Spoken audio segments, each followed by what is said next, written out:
नमस्कार, न्यूज 18 के digital platform पर हैं आप। मैं हूं आपके साथ प्रशांत कटारे। तो पाकिस्तान से भारत की तकरार के बीच आपने बलूचिस्तान की चर्चाएं भी खूब सुनी होंगी कि बलूचिस्तान ने भारत पाक टकराव में भारत के पक्ष का समर्थन किया है। बलूच लिबरेशन आर्मी ने पाकिस्तानी सैन्य वाहनों या ठिकानों को निशाना बनाया, या फिर बलूचिस्तान से खुद को आजाद बलूचिस्तान ने घोषित कर दिया। तो आज आपको बताएंगे आखिर बलूचिस्तान कैसे पाकिस्तान के हलक में अटका हुआ है। मसलन कि पाकिस्तान इसे पूरे तरह से निगलना चाहता है, लेकिन बलूचिस्तान पाक के हलक से बाहर आने को बेताब है। तो बताएंगे बलूचिस्तान के खुद को आजाद करने के पीछे की कहानी क्या है, और खनिज संसाधनों के लिहाज से बलूचिस्तान पर पाकिस्तान के लिए कितना जरूरी है ये, और भारत की बलूचिस्तान में क्या भूमिका है, और पीओके को भारत के पक्ष का कैसे समर्थन करते हैं बलूच नेता, ये भी बताएंगे। साथ ही क्या है बलूचिस्तान का असल इतिहास, तो ये आज सब कुछ होगा हमारे आज के इस वीडियो में। दरअसल भारत की तरफ से पाकिस्तान को सबक सिखाने के लिए ऑपरेशन सिंदूर चलाया गया। असर यह हुआ कि पाकिस्तान की हालत पस्त हो गई, उसके सैन्य और वायुसेना के अड्डों को भारी नुकसान उठाना पड़ा और पूरी दुनिया में उसकी किरकिरी हुई सो अलग।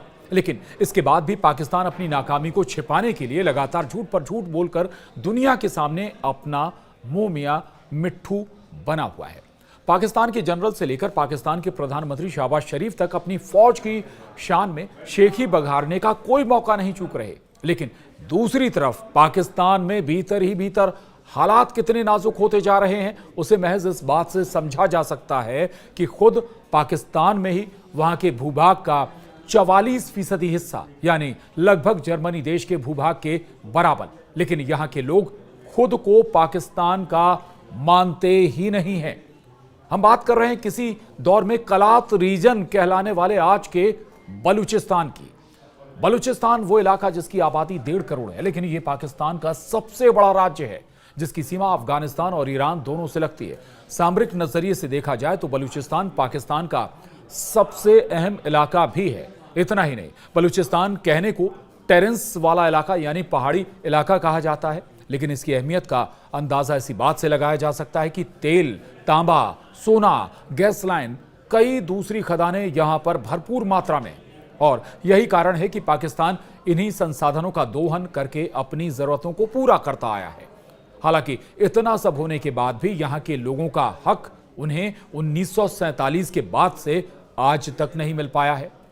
कहने को तो बलूचिस्तान 1947 में आजाद हो ही गया था, लेकिन बाद में हुई सियासत और नियत की रंगत ऐसी दिखी कि ना चाहते हुए भी बलूचिस्तान को पाकिस्तान में खुद को शामिल कराना पड़ा। क्या था पूरा खेल, और आज के वक्त में क्या बलूचिस्तान के लोग जिस आजादी की मांग कर रहे हैं वो उन्हें हासिल हो पाएगी, ये सवाल है। दरअसल बलूच लगातार हिंदुस्तान की तरफ से इस मामले में देख रहे हैं और चाहते हैं कि भारत बलूचिस्तान की आजादी में मदद करे। इसके एवज में कहा जा सकता है कि बलूचिस्तान ने भी पीओके के मामले पर भारत के रुख का समर्थन कर दिया है और अब चाहता है कि बलूचिस्तान के लिए हिंदुस्तान भी दुनिया में उसकी बात को ताकत दे। दरअसल 47 और 48 के दरमियान पाकिस्तान का कब्जा होने के बाद से बलूचिस्तान में 5 बड़े विद्रोह हुए हैं, और सबसे हालिया विद्रोह 2005 में शुरू हुआ था, जो आज भी जारी है।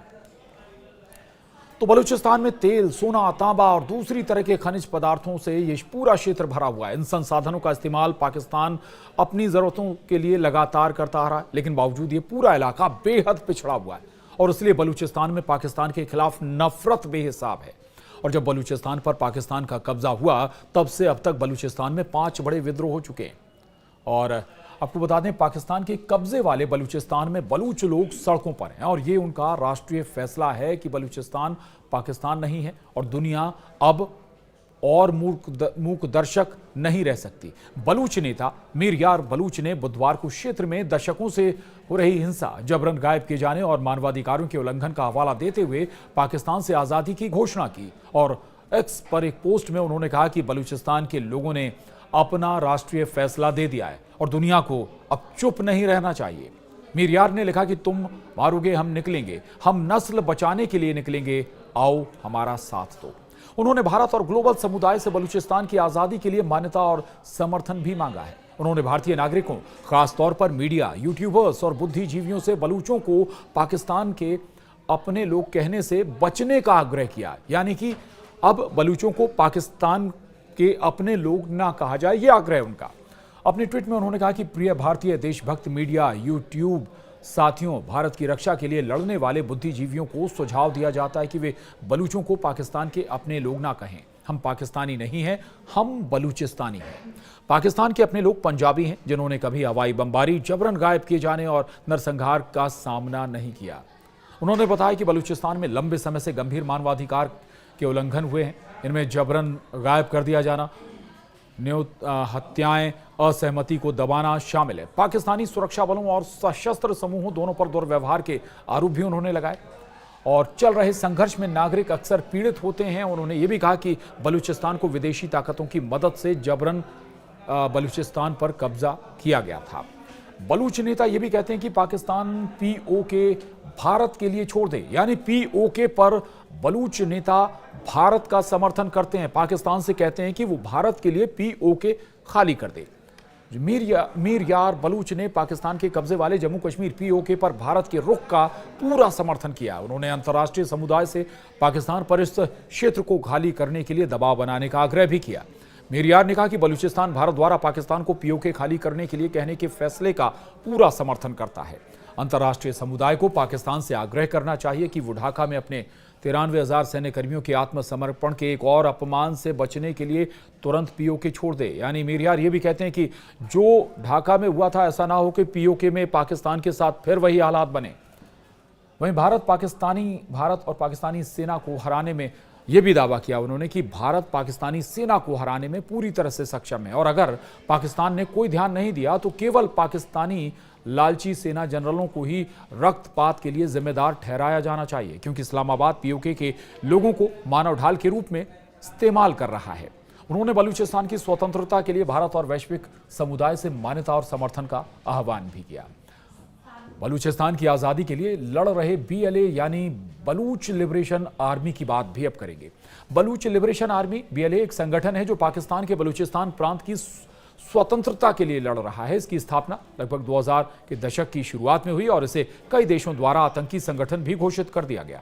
बीएलए का दावा है कि बलूचिस्तान के प्राकृतिक संसाधनों का शोषण हो रहा है और बलूच लोगों के अधिकार छीन लिए गए हैं। यह संगठन पाकिस्तानी सेना, सरकार और चीनी प्रोजेक्ट्स जैसे CPEC को निशाना बनाता रहा है। बीएलए अपनी गुरिल्ला शैली के लिए जाना जाता है, यानी पहाड़ी इलाकों में छिपकर सेना पर हमला करना और तुरंत वापस लौट जाना। वहीं मानवाधिकारों के लिए काम करने वाले एक्टिविस्टों का मानना है कि पाकिस्तान बलूचिस्तान की स्वतंत्रता में देरी कर सकता है, लेकिन इसे हमेशा के लिए रोका नहीं जा सकता। उन्होंने बलूच संघर्ष की तुलना वियतनाम के आंदोलन से की है। वहीं बलूच लेखक मीर यार का कहना है कि बलूचिस्तान अब आज़ादी से सिर्फ 2 कदम दूर है। उन्होंने इसकी 1971 के बांग्लादेश की स्थिति से तुलना करते हुए कहा कि पाकिस्तान की सेना और खुफिया एजेंसियां इस वास्तविकता को स्वीकार कर नहीं रही हैं। अब बात बलूचिस्तान के इतिहास की भी करेंगे। आज जहां बलूचिस्तान है उस जगह का इतिहास करीब 9000 साल पुराना है। तब यहां मेहरगढ़ हुआ करता था। यह सिंधु सभ्यता का एक प्रमुख शहर था। लगभग 3000 साल पहले जब सिंधु सभ्यता का अंत हुआ तो यहाँ के लोग सिंध और पंजाब के इलाके में बस गए। यहाँ पर हिंदुओं की प्रमुख शक्तिपीठ में से एक हिंगलाज माता का मंदिर भी है, जिसे पाकिस्तान में नानी का हज भी कहा जाता है। समय के साथ ये क्षेत्र बौद्ध धर्म का भी एक प्रमुख केंद्र बना। 7वीं सदी में जब अरब हमलावरों ने इस इलाके पर हमला किया तो यहाँ पर इस्लाम धर्म का प्रभाव भी बढ़ा। अब ये भी जानिए आखिर बलूचिस्तान पाकिस्तान का हिस्सा कैसे हो गया। दरअसल 1947 में भारतीय उपमहाद्वीप में आज़ादी की प्रक्रिया की शुरुआत हुई। भारत और पाकिस्तान की तरह कलात में भी आज़ादी की मांग तेज हो गई। जब 1946 में यह तय हो गया कि अंग्रेज भारत छोड़ रहे हैं, तब कलात के खान यानी शासक मीर अहमद खान ने अंग्रेजों के सामने अपना पक्ष रखने के लिए मोहम्मद अली जिन्ना को सरकारी वकील बनाया। बलूचिस्तान नाम से एक नया देश बनाने के लिए 4 अगस्त 1947 को दिल्ली में एक बैठक बुलाई गई। इसमें मीर अहमद खान के साथ जिन्ना और जवाहरलाल नेहरू भी शामिल हुए। बैठक में जिन्ना ने कलात की आज़ादी की वकालत की। बैठक में ब्रिटिश वायसरॉय लॉर्ड माउंटबेटन ने भी माना कि कलात को भारत या पाकिस्तान का हिस्सा बनने की जरूरत नहीं है।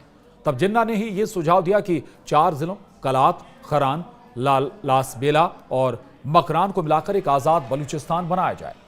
11 अगस्त 1947 को कलात और मुस्लिम लीग के बीच एक समझौते पर हस्ताक्षर हुए। इसके साथ ही बलूचिस्तान एक अलग देश बन गया। हालांकि इसमें एक पेंच ये था कि बलूचिस्तान की सुरक्षा पाकिस्तान के हवाले थी। आखिरकार कलात के खान ने 12 अगस्त को बलूचिस्तान को एक आजाद देश घोषित कर दिया। बलूचिस्तान में मस्जिद से कलात का पारंपरिक झंडा फहराया गया। कलात के शासक मीर अहमद खान के नाम पर खुतबा पढ़ा गया। लेकिन आजादी घोषित करने के ठीक एक महीने बाद यानी 12 सितंबर को ब्रिटेन ने एक प्रस्ताव पारित किया और कहा कि बलूचिस्तान एक अलग देश बनने की हालत में नहीं है, वो अंतर्राष्ट्रीय जिम्मेदारियां नहीं उठा सकता। और यहीं से स्थिति बदल गई और हालात ऐसे बने कि आखिरकार पाकिस्तान में इसे सम्मिलित होना पड़ा, यानी बलूचिस्तान पाकिस्तान का हिस्सा हो गया। आजाद होने के बाद भी बलूचिस्तान को पाकिस्तान का हिस्सा होना पड़ा।